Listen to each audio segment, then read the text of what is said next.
and welcome to the Ignorance Project. Today, I am very excited about having someone new that I met kind of randomly on today's podcast. So, I'm going to start by letting you introduce yourself. Happy to, Shireen. Thanks. I'm Rob Grossman, and from a business perspective, I'm a partner with Advantage Performance Group, and I live in the Philadelphia suburbs. I've been doing this kind of work going for 29 years now. I guess Wow. that makes me old. Uh, I am the proud partner to my wife, Betsy, and two daughters that are teenagers, Jana and Jocelyn, dealing with the college looking and 10th grader and pretty busy. And but happy to be here with you tonight. Thank you. I really appreciate it too. So, before we get started, I just want to ask about the history. What inspired the creation of Advantage Performance Group? That's an interesting question because we at Advantage, it is a unique and distinct business model. Mm-hmm. So the genesis is actually the founders who are no longer involved in the business. Advantage has been around a little over 35 years now. Yeah. But the two founders actually worked for an organization and they were responsible for training. Mm-hmm. And yet they only had like one area of focus, like sales training, in their bag. Okay. And they were seeing that their clients needed and wanted more in terms of leadership, how to run a business, Mm-hmm. etc. And so they decided, you know what? Let's start our own gig and let's bring together some of the best in class Mm-hmm. training companies, thought leaders, designers, and let's make them available to our clients. Ah, okay. So it was a little bit of maybe a selfish play early Mm-hmm. on, Mm-hmm. but you know what? It wasn't selfish. It was really to support their clients. And since then, it's grown. There are now approximately 28 of us as partners of Advantage around North America. Right. And we have 15 plus of our thought leader partners that we bring Mm-hmm. to our clients based upon their needs and priorities. And then you said you've been there for 25 years, so almost since its inception, right? Not with Advantage. So let me just Ah, say okay. that. Yeah, they've Okay. been around a while. I Mm-hmm. worked actually with a company called SMG, Strategic Management Group, which was Mm-hmm. founded by four former faculty at the Wharton School at the Okay. University of Pennsylvania. And Yeah. it was all about simulation-based learning and training, Mm-hmm. adult learning. We Mm-hmm. learn by doing. And Right. just like how astronauts and pilots are put in a simulator, so we put business leaders all the way from like C-suite through to Mm-hmm. supervisory level, Mm-hmm. individual contributors as well, through simulations where it's a safe environment to Right. learn from one another, make some mistakes, Mm-hmm. such that when you go back to work, Mm-hmm. you're not making those same mistakes. And the learning is like visceral. It Right. it sticks with you. So I started with them 6 years, Mm-hmm. went to BTS, Mm-hmm. not the Korean boy band. Let me make that straight. Uh, a publicly traded Swedish-owned consultancy I that think really you may have has, stood out a little bit in that group, just a little yeah, I bit. think so. Well, so this company did a lot of experiential learning as well, Right. and Advantage is a wholly owned subsidiary company of BTS. Ah, I see. So I moved to the Advantage side of the family about Mhm. 13 years ago. Oh, okay. Can we talk about that a little bit more? Because you said you guys do like simulations. What would a simulation entail? I know what I'm thinking in my head, but I don't know if that's what it is or if what I'm thinking even makes sense. All right, well, let me try to bring it to life, and then I'm Okay. curious if it's close to what you were thinking. Okay. Uh, so think about a case study. Mm-hmm. You and many others have probably been through case studies where a Yeah. scenario set and there's a business or people challenge, Hmm. and you have maybe some ideas of how to solve the problem. Well, in a simulation environment, we'll start with like leadership, Hmm. sales, project management. You're put into a scenario, like a moment. And with that moment, you have a few options, Right. actions that you can take that would be best practice, so to speak. Okay. And it's not right, wrong, good, bad, black, Hmm. white. It's Hmm. shades of gray. It's trade-offs like Hmm. life. Right. So in a simulated environment, we're working in teams of, let's say, 4 to 6 people Hmm. in person, and yet since the pandemic, virtually as well. Right. And you're discussing, you're debating, you're bringing your perspective, background, experience, point of view Hmm. to the Hmm. discussion. Hmm. And you've got to land on one of these actions or outcomes to take. Okay. You make that decision, and then from there, you find out the outcome. Mm. What was the impact to the choice that you made? Hmm. And when we design simulations, when we do customized simulations, Right. we're looking at our clients' performance measures. We're Mm. looking at things like employee satisfaction, customer Hmm. satisfaction, Hmm. return on investment, Hmm. sales growth, safety. It depends what the key learning objectives are. Right. The cool thing is you see the feedback. Oh, we chose this. And you know what? This was great. Our Mm. intelligence contribution of our team increased, longer term benefit. But you Hmm. know what? In the short term, our financial impact was hit negatively. Mm. Let's look at that, and let's look at the other choices and see some of the trade offs there. Mm. Then we come back together and we do a large group discussion. And this is where I and my colleagues who facilitate Mm. really bring forth the key learning and the discussions that the teams had. Right. What was some of the rationale, the logic that led you to choose Hmm. this action? Hmm. And then we lift it up beyond the simulated world and we look at, what about you with your teams? What about you with your organization and some of the cultural priorities or the new strategy? Mm. How might you deal with this newly or differently? Right. So that's one school, Shireen. And then I would just say, too, there's also business acumen. So Hmm. strategy and finance, where Hmm. we'll build out a model that's an ecosystem in a competitive environment. Hmm. And how do you maybe run forward a new strategy 3 to 5 years into the future Right. and look at those trade-offs? Okay. Um, so it's fascinating work. It Yeah. really challenges people. They have fun. It's competitive. Hmm. So That's people always like to fun. compete and Oh yeah. win. So I know I've said a Yeah. lot. How does that compare with maybe No, what you were thinking? that definitely is what I was thinking, but the where I was getting a little bit stuck was how would you know what they have done or would do? So, of course, asking them and just using the data that they already have before even going there and setting up these simulations makes sense. Yeah, Yeah. and we do, and I think I've shared a little bit there with the example, more customized simulation Hmm. where we'll build Hmm. it out. We have numerous simulations that are more standard, Yeah. off the shelf, if you will, and yet we always tailor our simulations to our client and the Hmm. audience level because it's easy to set up the simulation within that Hmm. context. Right. And then the debrief discussion, like I mentioned a moment ago, Mm. we make it realistic to our client, whether you're a frontline leader, Right. a mid level leader, a senior executive, so that it's relevant. That makes a lot of sense. So let me ask you this. Like, if you're dealing with a company that is calling you in because they find that they continue to run into the same issue or problem, when you guys are doing the simulations, do you find that they still run into the same problems that they have in real life? Hmm, I like that question. It's a great question.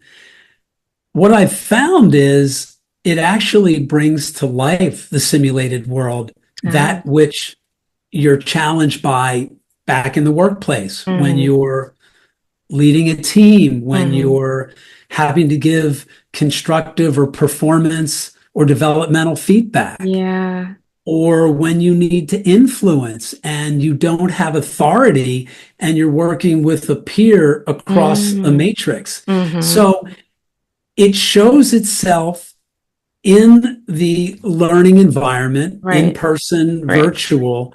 And the opportunity is learn something new, put it into practice, Mm-hmm. get some immediate feedback, Mm-hmm. and then what will you do newly or differently back on the job? Got it. So all of our learning experiences, people leave with an action plan. So not only what they've learned, which is great, Mm-hmm. and yet organizations have limited resources. Each of us has limited time. Great to learn something, great to have fun. Right. And yet, if you're not putting it into practice, if there isn't something that you can do newly or differently with what you've learned, Mm-hmm. it doesn't deliver the impact. And my commitment is, yeah, let's have fun, let's learn. And what will you do newly and differently back on the Right, job? right. And how do you guys measure your success after you finish, the simulations and the training with these companies? Yeah, there are a lot of ways to measure. I mean, the holy grail would be return on investment. Mm-hmm. And yet, when it comes to training, it's difficult to pull a 1-to-1 Yeah. ratio of because of this training event or this learning journey over the last 3 months, we Mm, can attribute an increase in a salesperson's sales by 20% solely to right. this. All right. However, we have something called the Advantage Way, which is high impact learning, Mm, which is really looking at before, during, and after learning. mm, And the secret sauce on this, and this is research based, a guy by the name of Dr. Robert Brinkerhoff mm, spent his entire career, 35 years plus, really looking at the transfer of learning mm. to action to results. Right. And his approach really looks at the before.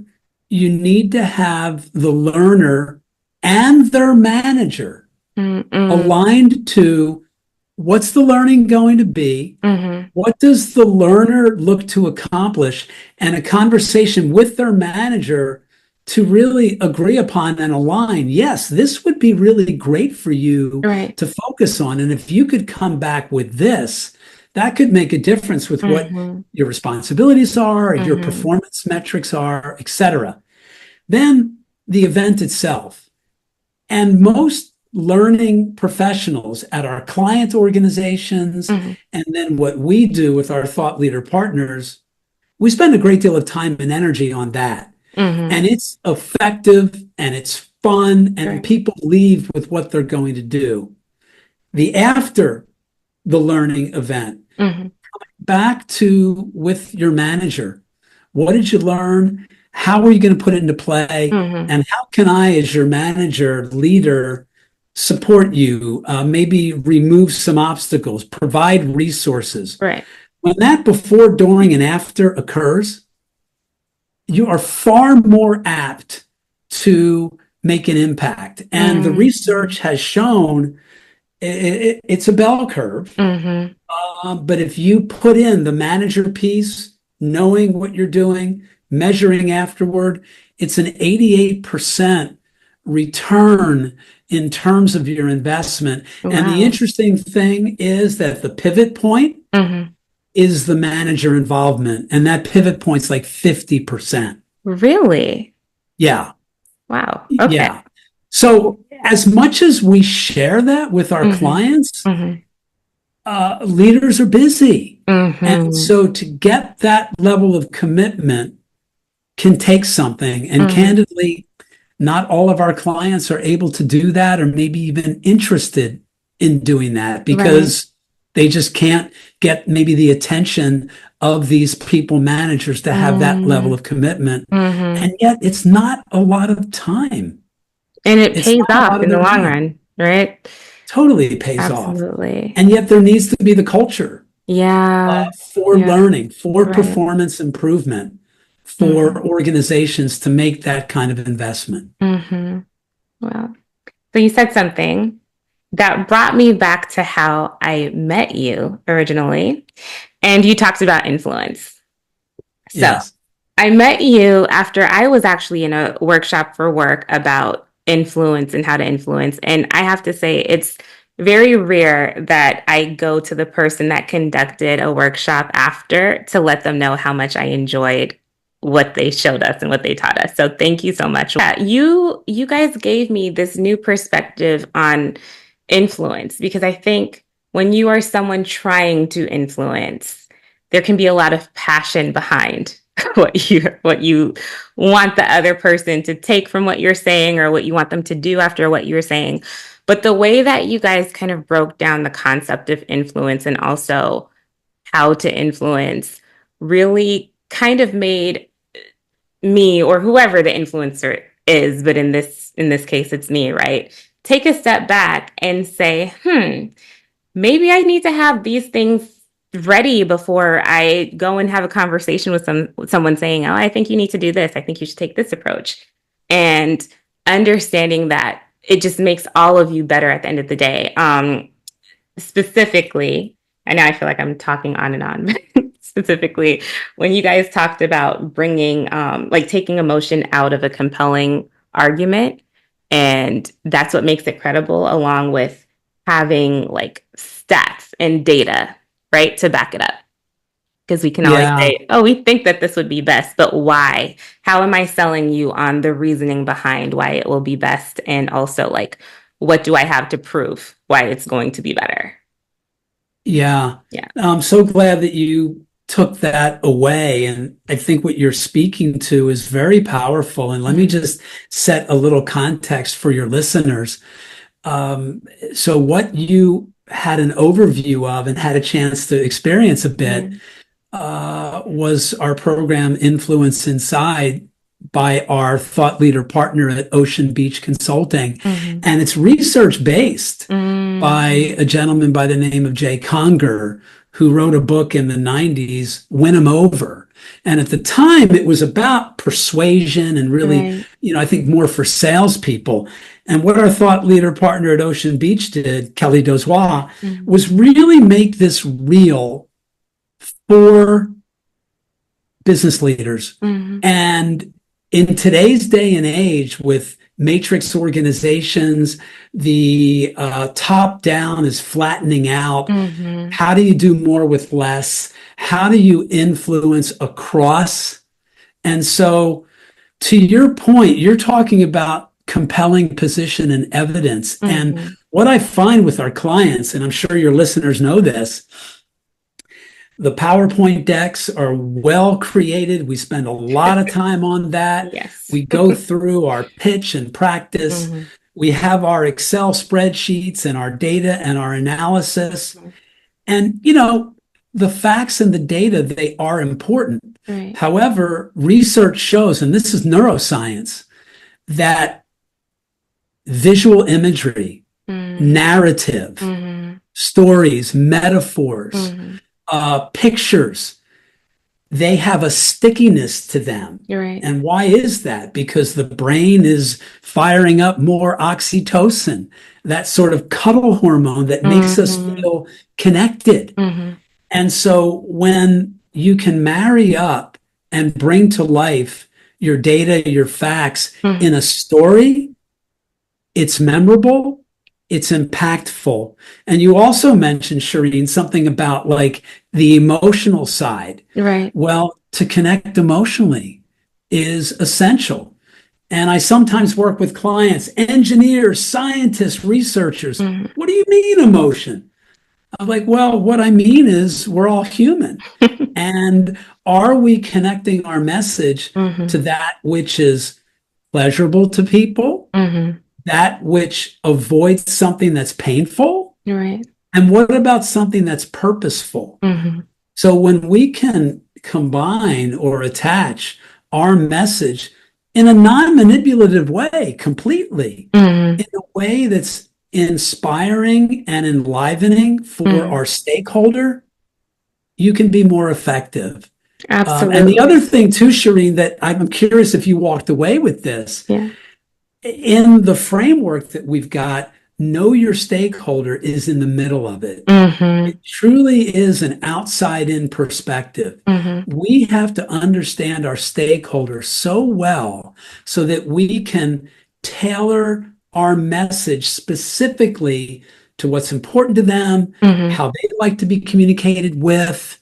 So that is something that's critical. Mm-hmm. Absolutely. And I think one of the things that I found and that I got from that too was sometimes as you're pulling all of this together to make your argument, you realize the perspective of your stakeholder from a different, angle.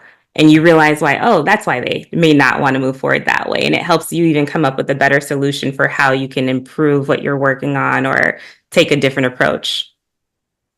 So spot on. Yeah. I find that, and in our approach, Mm-hmm. building common ground. Yes. So there are these four C's. Right. I've mentioned compelling position and connect Mm-hmm. emotionally. Mm-hmm. Beforehand, you've got to build common ground. And Mm-hmm. before that, you've got to establish credibility, Right. which is a function of trust and perceived competence. Mm-hmm. When you talk about common ground, what I find, and I see this in myself too, we're also busy and we know a fair amount about our stakeholder, but Right. we can find out a little bit more. Right. And I challenge the folks that I work with and myself, do I really know? Mm-hmm. Like, am I certain? Mm-hmm. And so the whole idea of asking high impact, open ended questions Mm-hmm. that allows our stakeholder to think and express, and then for us to truly listen, Mm-hmm. and not only with our ears, but with our heart, Mm-hmm. like what's underneath what our stakeholder is saying, Right. what's the commitment, what's that maybe emotional piece. Mm-hmm. And then from there, we can really build on a conversation Mm-hmm. so that we can understand. And that allows us to be more pointed, focused, and effective Right. when we are offering up our point of view, when Mm-hmm. we are making that big picture presentation. Mm-hmm. I love that. So, one of the things that you talked about was having to pivot during the pandemic because of course, not being able to see people in person, right? And having to use remote tools, I'm assuming Zoom, etc. Now with, I guess, AI, and there's always something happening in technology that is changing things. Where do you see what you guys are doing heading next? AI, you mentioned generative artificial intelligence, Yeah. a game changer, I think, in every industry and with Mm-hmm. every person, Mm-hmm. maybe at its infancy or early adoption.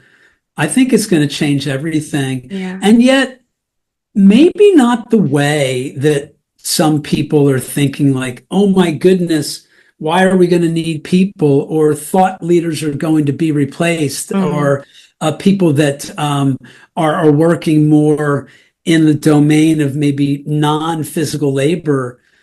Um, I was talking to our Advantage CEO, John Hodge, just the other day, Right. and I really liked the perspective of I don't think it's going to make us obsolete in the learning circle. Mm-hmm. I think, if anything, it's going to allow our work to be more of a support. Like I Mm-hmm. mentioned, simulations, Mm-hmm. they're not going away. If Mm-mm. anything, they're going to be expanded. Right. Number one, because of the technology. Number two, because the generation now, Gen Z and future Mm-hmm. generations, Mm-hmm. they love and want gamification. Mm-hmm. Technology is really big for them.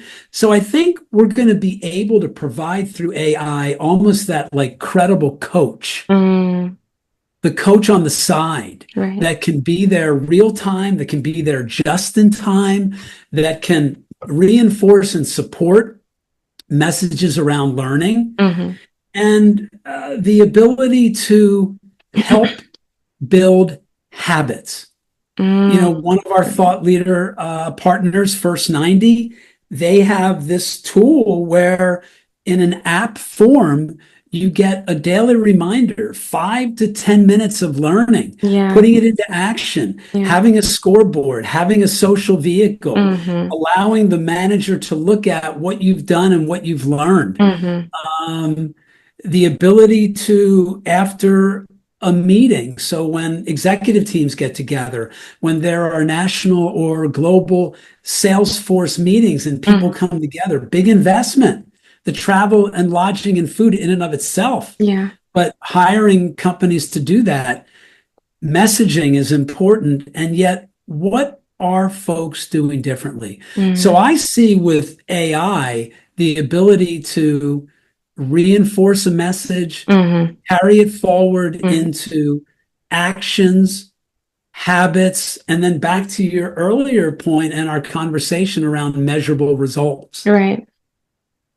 I love, So yeah. I think that's where things are going to be going. I could absolutely see that. And I love that you're incorporating modern things that we're seeing now and already kind of thinking about how to continue to use that to grow what you guys are doing. Yeah, and in Yeah. terms of like myself and others being replaced, I love the mindset of, because I'm dabbling in AI, like I'm sure so Hmm. many of your Hmm. listeners. I look at it as a really smart assistant, Yeah. and it does definitely save my time when Yeah. I'm doing research, when I need to write something. And then I can take that and really make it my own. Hmm. So not replacing, not my voice per se, Hmm. and yet the ability to begin like narrowing down so that I can make it my own. I love, yeah, seeing how you can use the tool that's not going away.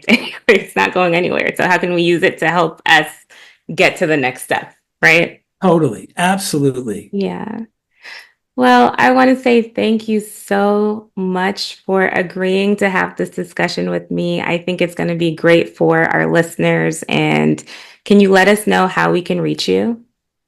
Yeah, absolutely. I'm on LinkedIn. Okay. So Robert Grossman with Mm-hmm. Advantage Performance Group. Mm-hmm. My email address, it's a long one, rgrossman, Grossman, at Advantage Performance, just like Okay. it sounds, but one word, advantageperformance.com. And I'll definitely include that. And before we officially wrap, I guess we've officially wrapped, but I have a set of random questions that I would like to ask you. Okay. Sure. So just tell me the first thing that pops into your mind. All right. What's a book that you would recommend everyone read? Wow. Multipliers by Liz Wiseman. Oh, that's a good one. That's a great one. Have you read that? I I think we have. may have talked about We did that. talk about this. Yeah. Yeah. Um, yeah, great choice. And now I'm thrown for what my second question was. It'll come back. I know. What's the song everyone should listen to? Oh boy, me and music. I mean, I go way back. I love My it. daughter, she fell in love with my favorite, Jackson Brown. So Mhm. you're talking 70s and 80s Yeah. singer-songwriter. Yeah. And I think, wow, his song, The Pretender, is Okay. a powerful ballad and a beautiful song. The Pretender. Okay. And a last question for you.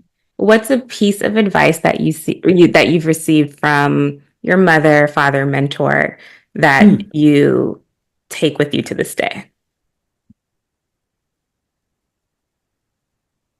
I think it came from a few people, from my parents, Mm-hmm. but then also from like a mentor coach. And I share this with people Hmm. and my daughters as well.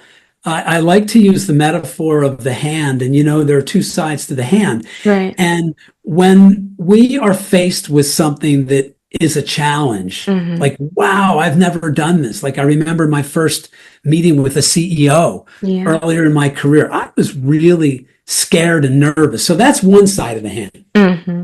On the other side is excitement.